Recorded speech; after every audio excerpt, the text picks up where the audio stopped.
நீங்கள் இங்கேயே இருங்க, நம்ம ஒன்றா பணியாற்றுவோன்னு சொன்னேன். அவர் கேட்கல.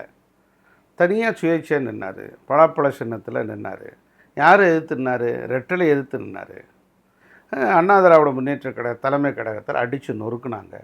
யாருடைய கட்சி? உங்களுடைய கட்சி தானே. நீங்களும் அதில் ஒரு அங்கம் தானே. அந்த கட்சியை அடித்து நொறுக்கி அதில் இருக்கிற அலுவலகத்தோட கோப்புகளை எல்லாம் எடுத்துகிட்டு போய் சிதறி போய் சின்ன பின்னப்படுத்துனீங்களே. எல்லோரும் செயற்குழு பொதுக்குழுவில் இருக்கோம். நீங்கள் தலைமை கழகத்தில் வந்து அடித்து நொறுக்குறது எந்த வகையில் நியாயம்?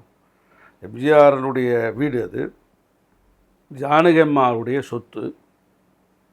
மரியாதைக்குரிய திருமதி ஜானகி அம்மையார் கட்சிக்காக எழுதி கொடுத்த சொத்து. அது புரட்சி தலைவி அம்மா அவர்கள் காலகட்டத்தில் கூட பெரிய பிரச்சனை வந்தது கூட அவர்கள் அதை வழிநடத்தி கொண்டு போனாங்க. இன்றைக்கி எடப்பாடியார் வழிநடத்தி கொண்டு வரார். அது பொது சொத்து. அண்ணா திராவிட முன்னேற்ற கழகத்தினுடைய தொண்டர்கள் 2 கோடி பேர் இருக்கும்னா 2 கோடி பேருடைய சொத்து. ஆக அப்படிப்பட்ட ஒரு தலைமை அலுவலகத்தை அடித்து நொறுக்குனீங்க. பல்வேறு வழக்கு தொடுத்தீங்க.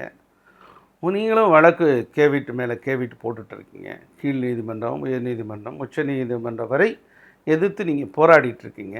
மீண்டும் இணையணும் அப்படின்னு நீங்கள் இன்னொரு கருத்தையும் சொல்லிக்கிட்டே இருக்கீங்க. ஒரு பக்கம், இன்னொரு பக்கம் சிக்கல் ஏற்பட்டு